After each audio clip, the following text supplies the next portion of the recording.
السلام علیکم ورحمۃ اللہ نحمدہ ونصلی علی رسولہ الکریم اما بعد فاعوذ باللہ من الشیطان الرجیم بسم اللہ الرحمن الرحیم رب اشرح لی صدری ویسر لی امری واحلل عقدۃ من لسانی یفقہوا قولی۔ کتاب ہم پڑھ رہے تھے رہنمائے عمرہ، اور اس میں عمرہ کے جو ارکان ہیں وہ تو ہم نے سارے پڑھ لیے تھے۔ جو دوسرے ٹاپکس ہیں وہ ہم کر رہے تھے، اور اس میں عمرے پہ جو بھی جانے والا ہے وہ ظاہر ہے مدینہ منورہ جاتا ہے۔ تو آج اس کا جو ٹاپک ہے کتاب کا صفحہ نمبر 93 پہ جو آ رہا ہے مدینہ منورہ کی فضیلت اور آداب زیارت، یعنی جب آپ وہاں پر جائیں گے تو اس شہر کی فضیلت آپ کے ذہن میں ہو، اور آپ نے وہاں پر جا کے جب زیارہ کرنا ہے تو اس کے آداب کیا ہیں۔ اللہ تعالیٰ نے اپنے رسول صلی اللہ علیہ وسلم کے شہر کو چند ایسے خصائص سے ممتاز کیا ہے جو کسی دوسرے شہر کو نصیب نہیں ہیں۔ یہ خصائص صحیح احادیث سے ثابت ہیں، جن میں سے بعض کا ذکر آئے گا۔ مدینہ منورہ جبل عیر سے جبل سور تک حرم ہے، اور مدینہ منورہ کی حرمت مکہ کی حرمت کی طرح ہی ہے، جبکہ اس کی برکت مکہ کی برکت سے دگنی ہے۔ جیسا کہ عائشہ رضی اللہ عنہا سے روایت ہے کہ انہوں نے فرمایا، جب ہم مدینے آئے تو یہ اللہ کی ساری زمین سے زیادہ وباؤں اور بیماریوں والی جگہ تھی۔ رسول اللہ صلی اللہ علیہ وسلم نے دعا فرمائی، اے اللہ ہمارے دل میں مدینہ کی محبت ڈال دے جس قدر مکہ کی محبت ڈالی ہے یا اس سے بھی زیادہ، اور اسے صحت و تندرستی والی زمین بنا دے۔ اس کے غلے اور اناج کے پیمانے، سا اور مد میں برکت ڈال دے۔ اس کی بیماریوں اور بخاروں کو جحفہ کی سرزمین کی طرف منتقل کر دے۔ بخاری اور مسلم کی روایت ہے۔ تو آپ یہ دیکھیں کہ رسول اللہ صلی اللہ علیہ وسلم کی یہ خاص دعا ہے کہ مدینے کی محبت بھی ہے لوگوں کے دلوں میں۔ یہاں پر تو عائشہ رضی اللہ عنہا نے یہ دعا کرائی، لیکن ہم سب جانتے ہیں کہ ہم میں سے کون ہے جو عمرے کے لیے جائے، مکہ جائے اور مدینہ نہ جائے، ٹھیک ہے؟ یعنی یہ ہماری محبت ہی ہے جو ہمیں کشاں کشاں مدینہ منورہ لے جاتی ہے۔ اور پھر یہ کہ صحت و تندرستی والی زمین بھی ہے، اس کے غلے اور اناج کے پیمانوں میں برکت رکھی گئی ہے۔ اچھا، یہ جو سا اور مد ہوتے ہیں یہ یعنی کہ وزن کرنے کے ایسے پیمانے ہیں جیسے ہمارے ہاں کلو اور سیر وغیرہ ہوتے ہیں نا، تو سیر تھوڑا کم ہوتا ہے، کلو زیادہ ہوتا ہے۔ تو اسی طرح سے ہم دیکھتے ہیں کہ جس وقت رسول صلی اللہ علیہ وسلم نے یہ دعا فرمائی اس وقت جو سا کی مقدار تھی، بعد میں کچھ حکمرانوں نے اس کو بدلنے کی بھی کوشش کی، ٹھیک ہے؟ لیکن ہم جانتے ہیں کہ اس کے بعد ہم جو بھی شرعی احکامات یعنی فالو کرتے ہیں، مثلا اگر کفارہ دینا ہے یا جو بھی کرنا ہے تو ہم وہی مد اور پیمانے یوز کرتے ہیں جو رسول صلی اللہ علیہ وسلم کے دور میں، یعنی دور نبوی صلی اللہ علیہ وسلم میں رائج تھے، اور یہی کرنے چاہیے کیونکہ رسول اللہ صلی اللہ علیہ وسلم نے اس سا اور مد میں برکت کی دعا کی تھی، ٹھیک ہے؟ مدینہ منورہ مرکز رسالت اور علم و عرفان کی بستی ہے، اور الحمدللہ آج تک یہ شہر مدینہ علوم اسلامیہ کا مصدر اور منبع ہے، یعنی یہاں سے ہی علم و عرفان کے سرچشمے پھوٹتے ہیں۔ اور حقیقت میں آپ یہ دیکھیں کہ اگر آپ مدینہ کے شہر میں علم حاصل کرنے کی نیت کے ساتھ داخل ہوں تو عجب ہی سرور پاتے ہیں۔ کوئی ایک بھی آپ کو استاد مل جائے، تھوڑی دیر کے لیے ہی ملے، تو وہ آپ کی زندگی کا سرمایہ بن جاتا ہے۔ یہیں سے کرۂ ارضی میں ان کی نشر و اشاعت ہوئی ہے۔ اس شہر میں آج بھی صاف، شفاف اور خالص عقیدہ اور صحیح عبادات کی تعلیم جاری ہے، خواہ عرب ہو یا عجم۔ جس نے بھی اپنے علم کی نسبت مدینہ سے جوڑی اسے لوگوں کے نزدیک عام مقبولیت حاصل ہوئی۔ یہ بات بھی یقینی ہے کہ جو بھی مدینہ منورہ کی زیارت کے لیے آتا ہے وہ اللہ کے تقرب اور نبی صلی اللہ علیہ وسلم کی محبت میں ہی ایسا کرتا ہے۔ یہ بھی یاد رہے کہ نبی صلی اللہ علیہ وسلم کی محبت کا تقاضا یہ ہے کہ آپ صلی اللہ علیہ وسلم نے جس کام کے کرنے کا حکم دیا ہے اسے اپنے اوپر لازم قرار دیا جائے، اور جس چیز کی خبر دی اس کے دل سے تصدیق کی جائے، اور اوامر کی بجا آوری اور منہیات سے اجتناب کیا جائے، یعنی جن احکامات کے کرنے کا حکم دیا ہے ان کو کیا جائے، اور جن چیزوں سے رکنے کا حکم دیا ہے ان سے رکا جائے۔ نیز اللہ تعالیٰ کی عبادت آپ کے بتائے ہوئے طریقے کے مطابق کی جائے۔ نبی اکرم صلی اللہ علیہ وسلم نے اپنی اتباع کا حکم دیا اور بدعت سے روکا ہے۔ بدعت کیا ہے؟ دین میں کوئی بھی نئی نکالی گئی چیز بدعت ہے۔ ایسے لوگوں سے خبردار فرمایا جو خود گمراہ ہوئے اور دوسروں کو بھی گمراہ کیا، خود ہلاک ہوئے اور دوسروں کو بھی تباہ و برباد کر دیا۔ مدینہ منورہ کے زائرین کرام کی ذمہ داری ہے کہ وہ آداب زیارت کو ملحوظ خاطر رکھیں، آداب زیارت سیکھیں اور ان کے شرعی تقاضوں کو پورا کرتے ہوئے یہاں لوگوں کی ایجاد کردہ بدعات سے پرہیز کریں۔ اس کے بعد پڑھتے ہیں فضائل مدینہ منورہ۔ رسول کریم صلی اللہ علیہ وآلہ وسلم کا شہر طیبہ کی پاک سرزمین، نزول وحی کا مقام، رسول کریم صلی اللہ علیہ وآلہ وسلم پر جبریل امین کے نازل ہونے کی جگہ ہے۔ اللہ تعالیٰ نے مدینہ منورہ کو فضل و شرف سے نوازا ہے اور اسے مکہ کے بعد سب سے افضل جگہ قرار دیا ہے۔ یہ آخری زمانے میں ایمان کے سمٹ آنے کی جگہ ہے، یہ انصار صحابہ کا وطن ہے اور یہی مسلمانوں کا سب سے پہلا دارالخلافہ ہے۔ اسی مدینہ میں جہاد کے جھنڈے گاڑے گئے، وہیں سے اسلام کی کرنیں پھوٹیں، یہی مصطفیٰ صلی اللہ علیہ وآلہ وسلم کا دار ہجرت ہے، اسی میں آپ صلی اللہ علیہ وآلہ وسلم نے اپنی زندگی کے آخری ایام گزارے، اسی میں آپ صلی اللہ علیہ وآلہ وسلم فوت پائے اور یہی آپ کا مدفن ہے، یعنی آپ یہیں دفنائے گئے۔ اسی مدینہ سے روز محشر آپ کو اٹھایا جائے گا، سب سے پہلے آپ کی قبر کو ہی کھولا جائے گا۔ انبیاء کرام میں صرف آپ ہی کی قبر قطعی طور پر معلوم ہے۔ آگے فضائل مدینہ پڑھتے ہیں۔ اللہ تعالیٰ نے مدینہ کو ویسے ہی امن و حرمت والا بنایا جس طرح مکہ کو بنایا ہے۔ آپ صلی اللہ علیہ وآلہ وسلم نے فرمایا، بے شک ابراہیم علیہ السلام نے مکہ کو حرم قرار دیا اور میں نے مدینہ کو حرم قرار دیا ہے، مسلم شریف کی روایت ہے۔ مکہ مدینہ کے علاوہ اور کوئی ایسی جگہ نہیں جس کی حرمت کی کوئی دلیل ثابت ہو۔ مکہ و مدینہ میں حرم سے مراد ان دونوں شہروں کا وہ تمام علاقہ ہے جن پر یہ دونوں شہریں محیط ہیں، یعنی پھیلی ہوئی ہیں۔ صرف مسجد نبوی پر حرم کا اطلاق ایک عام غلطی ہے۔ ایمان مدینہ میں سمٹ کر آ جائے گا، اس کا مطلب یہ ہے کہ ایمان پوری دنیا سے سمٹ کر مدینہ منورہ کی طرف لوٹ آئے گا اور اس میں باقی رہے گا، اور اللہ نے اس سرزمین میں جو برکت رکھی ہے اس پر ایمان لاتے ہوئے اور اس شہر سے محبت کی وجہ سے مسلمان اس کا قصد کریں گے۔ ٹھیک ہے، آپ یہ دیکھیں مدینہ سے ہی یہ دین نکلا تھا اور مدینہ میں ہی واپس پلٹ جائے گا، سمٹ جائے گا، کیونکہ اس وقت ہم دیکھ رہے ہیں کہ دنیا کے ہر خیمے کوٹیا چوٹی کہیں بھی آپ دیکھیں کہ اسلام پہنچ چکا ہے، لیکن اپنی اصل شکل کو کھوتا چلا جا رہا ہے، حتیٰ کہ بعض جگہیں ایسی ہیں جہاں پر آپ کو صرف کلمہ لا الہ الا اللہ ملتا ہے، اور بعض جگہیں ایسی بھی قیامت کے قریب ہو جائیں گی کہ کوئی اس کلمے کو بولنے والا تو ہوگا لیکن اس کا مطلب سمجھنے والا کوئی نہیں ہوگا، ان کو یہ ہوگا کہ ہاں ہمارے بڑے بوڑھے یہ کلمہ بولا کرتے تھے۔ تو پھر اصل دین کہاں ہے؟ وہ جو قرآن و سنت کی ایک تصویر ہے وہ کہاں پر ہے؟ وہ مدینہ میں ہے، بالکل ایسے جیسے سانپ بل کھا کر اپنے یعنی کہ اپنے بل میں پلٹ جاتا ہے، اسی طرح سے ایمان اس طرف پلٹے گا، یعنی شہر مدینہ میں آ جائے گا اور اس میں باقی رہے گا۔ جو بھی مدینہ آتا ہے اس سے مانوس ہو جاتا ہے، ایمان میں زیادتی اور عبادت میں نشاط محسوس کرنے لگتا ہے، جس سے ایمان بڑھتا ہے، اور جو بھی اس شہر میں تشریف لاتا ہے اور اس کی حرمت کی تعظیم کو سمجھ لیتا ہے تو وہ گناہوں سے رک جاتا ہے۔ آپ صلی اللہ علیہ وآلہ وسلم نے فرمایا، بلا شبہ ایمان پوری دنیا سے مدینہ منورہ کی طرف سمٹ کر لوٹ آئے گا جس طرح سانپ اپنے بل کی طرف لوٹ آتا ہے، بخاری اور مسلم کی روایت ہے۔ اللہ سبحانہ تعالیٰ ہمارے اندر ہماری نسلوں میں خیر و برکت قائم رکھیں اور دین اسلام کی برکتیں ہماری نسلوں میں جاری فرما دیں، اور اللہ سبحانہ تعالیٰ سے دعا ہے کہ ہمیں اس کے لیے کام کرنے کی توفیق عطا فرما دیں اور دین اسلام پر جمنے کی توفیق عطا فرما دیں، آمین۔ نبی صلی اللہ علیہ وسلم کی مدینہ منورہ کے لیے برکت کی دعا۔ آپ صلی اللہ علیہ وسلم نے دعا فرمائی، اے اللہ ہمارے پھلوں، ہمارے شہر اور ہمارے اناج کے پیمانوں سا اور مد میں برکت پیدا فرما۔ یہ سا اور مد جو ان سے ہیں یہ ماپنے کے پیمانے ہیں۔ اے اللہ ابراہیم تیرا بندہ خلیل اور نبی ہے اور میں بھی تیرا بندہ اور نبی ہوں، بے شک اس نے تجھ سے مکہ کے لیے دعا کی اور میں تجھ سے مدینہ کے لیے دعا کرتا ہوں اس کے برابر جو انہوں نے مکہ کے لیے کی، مثل اس کے اور بھی مکہ کے دگنا برکت کی دعا کرتا ہوں۔ یہ مسلم شریف کی روایت ہے۔ اللہ تعالیٰ نے مدینہ کا نام طابہ رکھا جبکہ نبی صلی اللہ علیہ وسلم نے اسے طابہ طیبہ سے موسوم کیا۔ نبی صلی اللہ علیہ وسلم نے فرمایا، بے شک اللہ تعالیٰ نے مدینہ منورہ کا نام طابہ رکھا ہے، مسلم شریف۔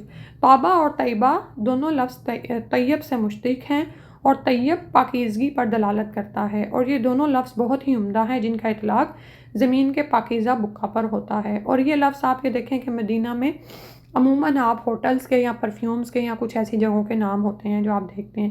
یہ ایسی بستی ہے جو دیگر تمام بستیوں کو کھا جائے گی۔ اس کا مطلب یہ ہے کہ یہ بستی دیگر تمام بستیوں پر غالب آ جائے گی۔ نیز یہ بھی مطلب بیان کیا گیا کہ وہ غنائم یعنی غنیمتیں جو جہاد فی سبیل اللہ سے حاصل ہوں گے وہ سب مدینہ میں ہی جمع ہوں گے، اور یہ دونوں پیشین گوئیاں واقعہ ہو چکی ہیں۔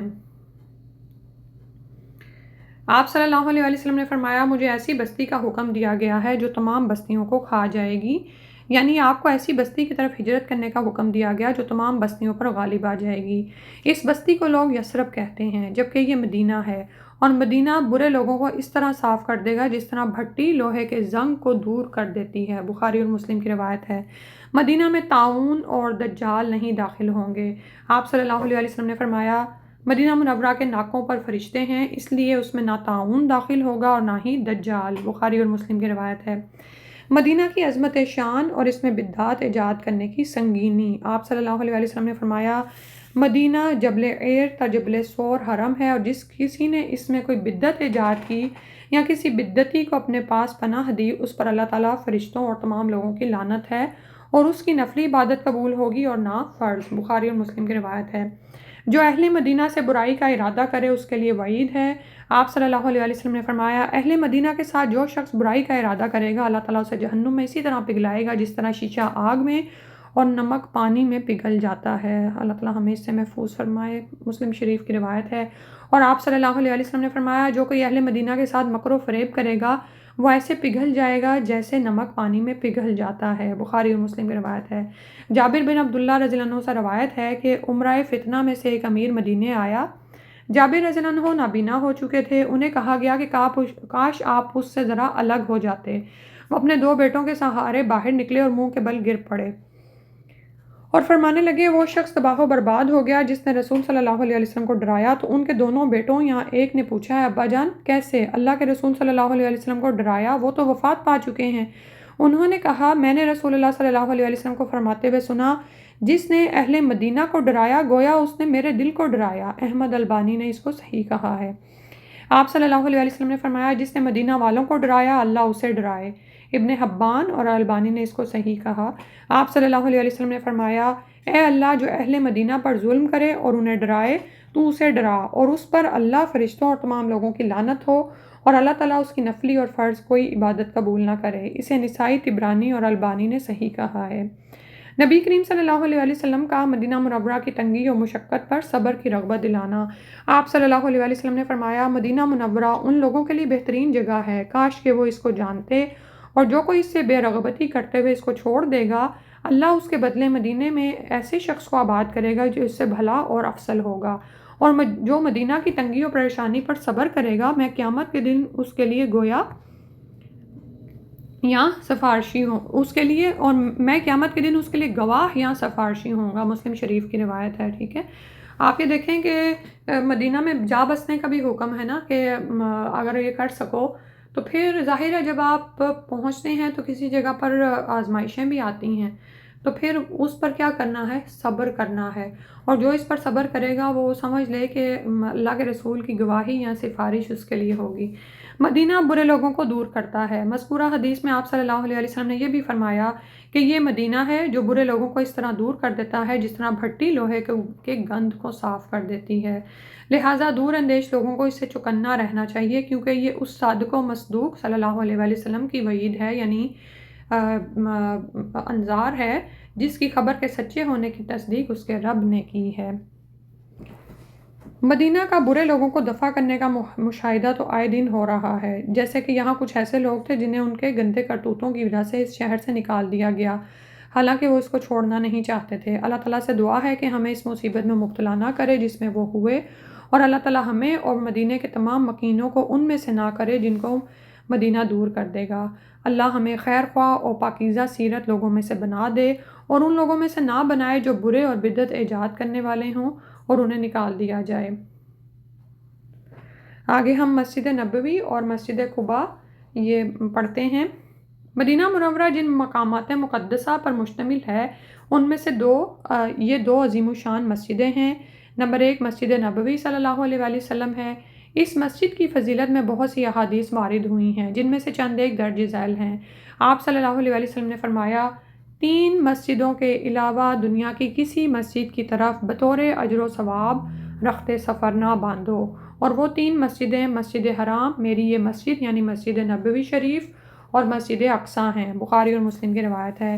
ایسے فرامین بھی وارد ہیں جن میں اس مسجد میں نماز کی فضیلت ثابت ہے، اور وہ یہ ہے کہ اس مسجد میں ایک نماز 1000 نماز سے افضل ہے۔ اللہ تعالیٰ ہمیں بار بار یہ نصیب فرمائے۔ آپ صلی اللہ علیہ وسلم نے فرمایا، میری اس مسجد میں ایک نماز دنیا کی تمام مسجدوں کے مقابلے میں 1000 گنا افضل ہے، سوائے مسجد حرام کے۔ بخاری اور مسلم کی روایت ہے۔ اللہ سے دعا ہے کہ ہم سب کو یہ بار بار فضیلتیں عطا فرمائیں۔ اس مبارک مسجد کے بارے میں چند تنبیہات۔ اول، اس مسجد میں نماز کا اجر 1000 سے افضل ہونا صرف فرضوں کے ساتھ خاص نہیں بلکہ فرض اور نفل دونوں کے لیے عام ہے، تو جتنی آپ نمازیں پڑھ سکیں خوب پڑھیں تاکہ آپ زیادہ سے زیادہ اجر و ثواب کمائیں۔ یہ بھی واضح رہے کہ مدینہ میں مرد کی نفلی اور عورت کی فرض و نفلی نماز مسجد نبوی کے مقابلے میں گھروں میں پڑھنا زیادہ افضل ہے، اور اسی طرح مکہ کے اندر بھی مسجد حرام کے مقابلے میں ان کے لیے یہ نمازیں گھروں میں پڑھنا زیادہ افضل ہے۔ مسجد اور گھر کی نفلی نماز کی فضیلت میں وہی فرق ہے جو نفلی اور فرض نمازوں کی فضیلت میں فرق ہے، جیسا کہ بیہقی نے شعب الایمان میں روایت کی ہے، جسے البانی رحمہ اللہ نے صحیح ترغیب و ترہیب میں صحیح کہا ہے کہ نبی صلی اللہ علیہ وسلم نے فرمایا، آدمی کی گھر میں پڑھی ہوئی نفلی نماز اس نفلی نماز کے مقابلے میں جو لوگوں کے سامنے پڑھی جائے فضیلت میں ایسے ہے جیسے فرض کی فضیلت نفلوں پر ہوتی ہے۔ دوسری بات یہ کہ حدیث میں وارد اجر و ثواب کی زیادتی مسجد اور اس کے تمام ملحقہ مقامات کے لیے عام ہے، تو پھر وہ جو ایک ذہن میں کنفیوژن آتی ہے نا، اس کا خاتمہ ہو جاتا ہے۔ تیسری بات، 1000 نماز سے زیادہ ثواب اس نماز کا ہوگا جو مسجد نبوی کے اندر ہو یا مسجد سے متعلقہ صحن میں، یعنی وہ مسجد نبوی کے اس میں حصے میں ہی ہو۔ البتہ جو لوگ سڑکوں پر نماز پڑھتے ہیں ان کو 1000 نماز کا اجر نہیں ہوگا، البتہ جب صفیں ملی ہوئی ہوں تو جماعت کا اجر ملے گا، ٹھیک ہے؟ کیونکہ بعض اوقات ایسا ہوتا ہے کہ آپ پہنچ نہیں پاتے اور آپ اپنے ہی ہوٹلز میں یا جگہوں پر ہی نماز قائم کر رہے ہوتے ہیں، تو آپ یہ دیکھیں کہ وہ صفیں ملی ہوئی نہیں ہوتی ہیں۔ آپ اس وقت امام کو سن تو رہے ہیں اور اس کی اقتداء بھی کر رہے ہیں، لیکن ایک یعنی حنفی فقہ کے مطابق تو امام کے علم میں ہی نہیں ہے کہ کہاں وہ صف کہاں پہ ٹوٹی اور کہاں پہ کوئی گھر میں بھی یا ہوٹل میں بھی نماز پڑھ رہا ہے، تو پھر وہ اس لیے لکھ رہے ہیں کہ صفیں ملی ہوئی ہوں تو جماعت کا اجر ملے گا۔ وہ لوگ جو صفوں سے الگ اپنی دکانوں وغیرہ کے سامنے نمازیں پڑھتے ہیں ان کی نماز درست نہیں ہے، لہٰذا وہ اللہ سے ڈریں، مسجد میں داخل ہوں اور صف ملا کر نماز پڑھیں، اور خیر و بھلائی سے دور کرنے والے شیطان کو راستہ فراہم نہ ہی کریں۔ بھلا اللہ کے فرائض کی ادائیگی سے بڑھ کر کون سی خیر و بھلائی ہو سکتی ہے؟ یعنی آپ نے بعض اوقات دیکھا ہوگا کہ حرم ابھی دور ہوتا ہے لیکن لوگ صفیں پہلے ہی بنا چکے ہوتے ہیں، بلکہ جب آپ نکلتے ہیں تو آپ کو لگتا ہے کہ شاید یہاں تک جماعت ہے، حالانکہ ایسا نہیں ہوتا، اس کے بعد حرم تک کافی جگہ خالی ہوتی ہے۔ تو اگر تو رش اتنا زیادہ ہو جائے جیسے حج کے دنوں میں ہوتا ہے کہ حرم سے باہر سڑکوں تک جماعت بن رہی ہوتی ہے اور لیکن صفیں باہم ملی ہوئی ہوتی ہیں، تو وہ سب جماعت کا حصہ ہیں، ٹھیک ہے؟ اب اس میں ہر انسان کی نیت بھی دیکھی جائے گی کہ وہ نکلا تو حرم کی نماز کو جوائن کرنے کے لیے، لیکن اس کے ساتھ معاملہ کیا ہوا کہ وہ جو بھی اس کو شرعی مجبوری یا کچھ ضرورت ہوئی تو وہ دیر سے پہنچا اور حرم کے باہر اس کو جگہ ملی ہے لیکن وہ صف کا حصہ ہے، تو پھر تو اس کا ثواب اللہ تعالیٰ اس کو عطا کریں۔ لیکن اگر کوئی شخص یہی جو انہوں نے لکھا ہے کہ فرائض کی ادائیگی سے بڑھ کر اپنی دنیا کے مال کی اس کو پڑی ہے اور اس کو یہ ہے کہ میں یہیں پر ہی دکان کو ذرا ڈھک دوں تھوڑی دیر اور یہیں پر ہی صف بنا لوں، اور ایک کھڑا ہوتا ہے تو پھر کتنے ہی نمازی کھڑے ہو جاتے ہیں نا، اور پھر وہ یہ سمجھتے ہیں کہ شاید امام کی آواز تو ہمیں آ رہی ہے اور ہم اقتداء میں ہی ہیں، تو اگر ظاہر ہے ان کے دلوں کا معاملہ اللہ ہی جانتا ہے، اگر وہ غفلت اور سستی اور اپنی دنیا کے فائدے کے پیچھے ایسا کرتے ہیں تو وہ اسی کے لیے انہوں نے ڈرایا کہ سوچو ذرا کہ اللہ کے فرائض کی ادائیگی سے بڑھ کر کون سی خیر و بھلائی ہو سکتی ہے، یعنی 4 قدم چل کر اگر آپ صف کے ساتھ مل جائیں گے تو جس مال کی آپ فکر کر رہے ہو اس سے بڑھ کر ملے گا اور اللہ اس میں برکت دے دے گا، ٹھیک ہے؟ وہ چیز جو آپ مسجد کی صف کو چھوڑ کر حاصل کر رہے ہو سکتا ہے اس میں آپ کو برکت ہی نہ ملے، کہنے کو اس کی مقدار بہت زیادہ ہو۔ جیسے ابھی سا اور مد کے بارے میں ہم نے پڑھا نا، تو یہ نا میئر کرنے کے پیمانے ہیں، میں وہاں پر مزید وضاحت کرنا چاہ رہی تھی۔ مثال کے طور پر آ کے دیکھیں کہ کافی کا کپ ہے نا، تو یہی کافی کا کپ جب ہم مشرقی ممالک میں پیتے ہیں تو ذرا بڑا ہوتا ہے، اور مغربی ممالک میں کچھ ایسے ممالک ہیں جہاں پر دیسی ممالک سے بھی بہت بڑا کپ ہوتا ہے کافی کا یا چائے کا، اور ہم یعنی بندہ حیران ہوتا ہے کہ اتنی کافی کوئی پی سکتا ہے۔ لیکن کچھ ایسے مغربی ممالک بھی ہیں جہاں پر یہ کپ، اس کپ کا سائز ذرا چھوٹا ہوتا ہے، ٹھیک ہے؟ لیکن اور مدینہ کی اگر آپ بات کریں، مدینہ مکہ کی یعنی اس سائڈ کی، تو ہم دیکھتے ہیں کہ کافی کا کپ جس کو ہم کپ کہیں گے ہی نہیں وہ ہوتا ہے، یعنی وہ ایک گھونٹ یا دو تین گھونٹ کافی اس میں آتی ہے۔ تو بات یہ نہیں ہے کہ اس کی مقدار کیا ہے، صحیح ہے؟ جب برکت کی بات آتی ہے نا تو تھوڑے میں بھی برکت ہو جاتی ہے، صحیح؟ تو اللہ سبحانہ تعالیٰ کے رسول صلی اللہ علیہ وسلم نے جب مدینہ کے سا اور مد میں برکت کی دعا کی تو ہم اسی سا اور مد کے پیمانے کو لیتے ہیں جو نبی صلی اللہ علیہ وسلم کے دور میں رائج تھا، حالانکہ بعد کے حکمرانوں نے اس میں تبدیلی بھی کی اور سا اور مد کی مقدار بڑھا دی، جیسے یہی آپ کو کافی کے کپ سے مثال دے کر سمجھانے کی کوشش کی ہے۔ تو لیکن وہ جو مد نبی صلی اللہ علیہ وسلم کے زمانے میں استعمال ہوتا تھا ہم اسی کو پریفر کریں گے کہ اس میں اللہ کے رسول نے برکت کی دعا کی ہے، ٹھیک ہے؟ تو جو شخص صف کے ساتھ جڑ کر نماز پڑھ لے گا، آپ یہ دیکھیں اللہ کے حکم کی پابندی کر لے گا تو برکتیں تو وہ پا ہی لے گا، اور دنیا کا مال تو کہیں نہیں جانے والا بلکہ اس سے بڑھ کر ملے گا۔ لیکن یہ بس نا ایک سوچ کو بدلنے کی اور اس کو صحیح کرنے کی ضرورت ہے۔ چوتھی بات انہوں نے بتائی کہ بہت سے لوگوں کے نزدیک یہ بات مشہور ہے کہ جو شخص مدینہ منورہ آئے اس کے لیے مسجد نبوی صلی اللہ علیہ وسلم نے 40 وقت کی نمازیں پڑھنا واجب ہے، جبکہ اس کے سلسلے میں وارد حدیث ضعیف ہے، یعنی ایسا کوئی ہمیں جواز نہیں ملتا کہ ضرور ہی مدینہ منورہ میں 40 نمازیں پوری کی جائیں۔ پانچویں بات، بہت سے لوگ قبروں پر مسجد بنانے یا مردوں کو مسجدوں میں دفن کرنے میں مبتلا ہیں، جبکہ بعض لوگ اسے جائز ٹھہرانے کے لیے نبی صلی اللہ علیہ وسلم کی قبر کو بطور دلیل پیش کرتے ہیں۔ اس شبہ کا جواب یہ ہے کہ نبی صلی اللہ علیہ وسلم نے ہی بذات خود مسجد بنائی اور اپنے گھر بنائے، اور انہی گھروں میں سے عائشہ رضی اللہ عنہا کا گھر بھی ہے جس میں آپ صلی اللہ علیہ وسلم کو دفن کیا گیا۔ پھر یہ گھر مسجد سے اسی طرح باہر اور الگ ہی رہے یہاں تک کہ خلافت بنو امیہ کے دوران جب مسجد میں توسیع کی گئی تو اس وقت حضرت عائشہ رضی اللہ عنہا کا گھر جس میں آپ صلی اللہ علیہ وسلم کی قبر ہے اسے مسجد میں داخل کر دیا گیا، جبکہ نبی صلی اللہ علیہ وسلم سے اس قدر محکم احادیث وارد ہیں جن کے منسوخ ہونے کا سوال ہی پیدا نہیں ہوتا، اور یہ احادیث اس پر واضح دلالت کرتی ہیں کہ مسجدوں میں قبر بنانا حرام ہے۔ ان حدیث میں سے حضرت جندب بن عبداللہ البجلی کی حدیث ہے جس میں یہ ہے کہ آپ صلی اللہ علیہ وسلم کی وفات سے صرف 5 رات پہلے میں نے رسول اللہ صلی اللہ علیہ وسلم کو یہ فرماتے ہوئے سنا۔ کیا فرماتے ہوئے سنا؟ میں اللہ کے سامنے اس بت سے برات ظاہر کرتا ہوں کہ تم میں سے کوئی میرا خلیل ہو، کیونکہ اللہ تعالیٰ نے مجھے اپنا خلیل بنایا ہے، یعنی گرم دوست، جیسا کہ ابراہیم علیہ السلام کو خلیل بنایا، اور اگر میں اپنی امت سے کسی کو خلیل بناتا تو ابو بکر کو خلیل بناتا۔ خبردار، جو لوگ تم سے پہلے تھے وہ اپنے نبیوں اور صالحین کی قبروں کو مسجد یعنی سجدہ گاہ بناتے تھے، لہٰذا خبردار تم قبروں کو مسجد نہ بنانا، میں تم کو اس سے منع کر رہا ہوں۔ مسلم شریف کی روایت ہے، ٹھیک ہے؟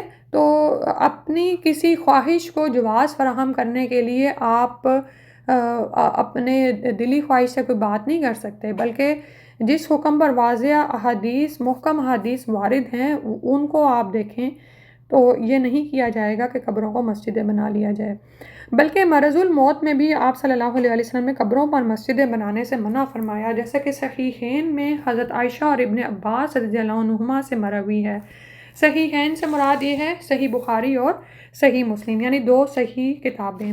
جب اللہ کے رسول صلی اللہ علیہ وسلم پر بیماری کا غلبہ اور موت کے آثار شروع ہوئے تو آپ صلی اللہ علیہ وسلم نے دھاری دار چادر سے اپنا چہرہ انور ڈھانپ لیا، اور جب سانس گھٹنے لگی تو آپ صلی اللہ علیہ وسلم نے اپنے چہرے سے کپڑا اتارا اور فرمایا، یہودیوں اور عیسائیوں پر اللہ کی لعنت ہو جنہوں نے اپنے نبیوں کی قبروں کو سجدہ گاہ بنا لیا اور ان کے اس کام سے ہوشیار فرمایا۔ لہٰذا کسی بھی مسلمان کے لیے قطعاً جائز نہیں ہے کہ وہ دور بنو امیہ کے کسی فعل کو بہانہ بنا کر اس حکم کو ترک کر دے جس پر یہ صحیح اور محکم حدیث دلالت کر رہی ہیں۔ لہٰذا جن کے افعال قابل حجت نہ ہو سکتے ہوں ان کے فعل کو بطور دلیل پیش کرنا جائز نہیں ہے۔ یہ بھی یاد رہے کہ آپ صلی اللہ علیہ وسلم کی قبر کو مسجد میں آپ کی تعظیم یا اللہ تعالیٰ کی عبادت کے طور پر داخل نہیں کیا گیا تھا، بلکہ یہ ایک ضرورت کے تحت تھا، اور اس کے ساتھ ہی اس وقت کے بہت سے علماء کرام نے اسے ناپسند کرتے ہوئے اسے ناجائز بھی قرار دیا تھا۔ اس کے باوجود قبر مسجد سے باہر ہی سمجھی جائے گی، کیونکہ وہ مسجد سے بالکل الگ تھلگ ایک حجرے میں موجود ہے۔ اور نوٹ یہ ہے کہ کسی نمازی کے لیے تقرب اللہ کی غرض سے نماز کے وقت قبر کی طرف جان بوجھ کر منہ کرنا جائز نہیں ہے، کیونکہ یہ شرک کا ایک وسیلہ ہے۔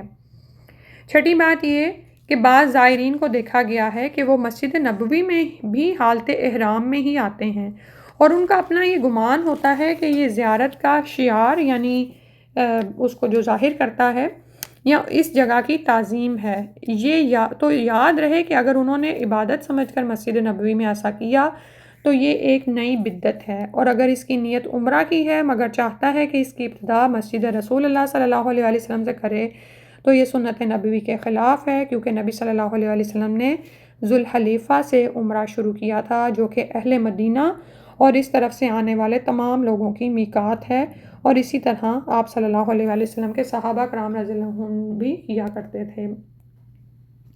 ایک آدمی امام مالک رحمہ اللہ کے پاس آیا اور سوال کیا، اے ابو عبداللہ، میں احرام کہاں سے پہنوں؟ تو انہوں نے جواباً کہا، ذوالحلیفہ سے باندھو جہاں سے رسول اللہ صلی اللہ علیہ وسلم نے باندھا۔ سائل نے کہا کہ میں تو مسجد نبوی سے احرام باندھنا چاہتا ہوں۔ امام مالک نے کہا، ایسا نہ کرنا۔ سائل نے کہا، میں چاہتا ہوں کہ مسجد میں قبر کے پاس سے احرام باندھوں۔ امام مالک رحمہ اللہ نے فرمایا، ایسا مت کرنا، کیونکہ مجھے خطرہ ہے کہ تم کہیں کسی فتنے میں مبتلا نہ ہو جاؤ۔ سائل نے کہا، یہ کون سا فتنہ ہے؟ چند میل ہی تو زیادہ کر رہا ہوں۔ امام مالک رحمہ اللہ نے فرمایا، اس سے بڑھ کر اور کون سا فتنہ ہو سکتا ہے کہ تم یہ سمجھو کہ جس فضیلت سے نبی صلی اللہ علیہ وسلم پیچھے رہ گئے اس کی طرف تم سبقت کر رہے ہو، جبکہ اللہ تعالیٰ یہ فرماتا ہے، جو لوگ آپ صلی اللہ علیہ وسلم کے حکم کی مخالفت کرتے ہیں انہیں اس بات سے ڈر جانا چاہیے کہ کہیں انہیں کوئی فتنہ یا عذاب علیم نہ دبوچ لے۔ احکام القرآن ابن عربی۔ جو شخص چاہتا ہے کہ اس کا عمل اللہ کے نزدیک مقبول اور باعث اجر و ثواب ہو تو اس کو چاہیے کہ وہ نبی صلی اللہ علیہ وسلم کی سنت کو لازم پکڑے اور ایسے اجتہاد کی غلطی نہ کرے جو سنت رسول صلی اللہ علیہ وسلم کے مخالف ہو، یا کسی کے قول و فعل کو نبی صلی اللہ علیہ وسلم کے قول و فعل پر مقدم نہ کرے۔ دوسری مسجد کا پڑھتے ہیں حال۔ مسجد قباء۔ مدینہ منورہ میں جن دو مسجدوں کی عظمت و فضیلت ثابت ہے ان میں سے یہ دوسری مسجد ہے، اور ان دونوں کی بنیاد شروع دن سے ہی تقویٰ پر رکھی گئی ہے۔ آپ صلی اللہ علیہ وسلم کے قول و فعل سے ایسے آثار وارد ہوئے ہیں کہ جن سے مسجد قباء کی فضیلت ثابت ہوتی ہے۔ آپ صلی اللہ علیہ وسلم کا فعل جیسے عبداللہ بن عمر رضی اللہ عنہما سے مروی ہے، انہوں نے کہا، نبی اکرم صلی اللہ علیہ وآلہ وسلم ہفتے کے روز پیدل یا سوار ہو کر مسجد قباء جاتے اور 2 رکعت نماز ادا کرتے۔ اور آپ صلی اللہ علیہ وسلم کا قول جیسے سہل بن حنیف رضی اللہ عنہ سے مروی ہے کہ رسول اللہ صلی اللہ علیہ وسلم نے فرمایا، جو کوئی اپنے گھر میں طہارت و وضو کرے اور پھر مسجد قباء آ کر نماز پڑھے تو اس کے لیے عمرے کا ثواب ہوگا۔ ابن ماجہ شریف کی روایت ہے۔ اور آپ صلی اللہ علیہ وسلم کا فرمان ہے، اس میں نماز پڑھے۔ اس نماز سے مراد نفلی اور فرض دونوں ہے۔ اس حکم میں وہ شخص بھی داخل ہوگا جو جائے ملازمت یا کسی اور جگہ سے وضو کر کے زیارت قباء اور اس میں نماز پڑھنے کی نیت سے نکلے۔ یہ بھی یاد رہے کہ ان 2 مسجدوں کے علاوہ مدینہ میں کوئی مسجد ایسی نہیں جس کی کوئی فضیلت سنت سے ثابت ہو۔ وہ مزارات جن کی زیارت کے لیے عوام کے درمیان سودے بازی کی جاتی ہے، یعنی آپ یہ دیکھیں کہ اس پہ بہت زیادہ ایک طرح سے کہ آپ نے رائڈ کروانی ہے، لوگ بحث کر رہے ہوتے ہیں اور بہت اس میں مال بھی لگا رہے ہوتے ہیں لوگ۔ تو جیسے مسجد خندق ہے، مسجد قبلتین ہے یا 7 مساجد وغیرہ ہیں، ان کی زیارت مشروع نہیں ہے، بلکہ خاص طور پر ان کی زیارت از راہ تقرب بدعت ہے اور ہر بدعت گمراہی ہے۔ ویسے آپ زیارات کے لیے جاتے ہیں وہ ایک الگ چیز ہے، لیکن اگر آپ اس کو تقرب الہی کا ذریعہ بنائیں گے تو پھر یہ ایک بدعت ہے، کیونکہ یہ دین میں ایک نئی نکالی ہوئی چیز ہو جائے گی، اور ہر بدعت گمراہی ہے اور ہر بدعت کا ٹھکانہ جہنم ہے۔ اللہ سبحانہ تعالیٰ قبول فرمائے، جو پڑھا ہے سمجھا ہے اللہ عمل کرنے کی توفیق عطا فرما دے، اور اپنے حرمین شرمین میں ہمیں بار بار بلائیں، آمین۔ سبحانک اللہم و بحمدک، نشہد ان لا الہ الا انت، استغفرک و اتوب الیک۔ السلام علیکم ورحمۃ اللہ۔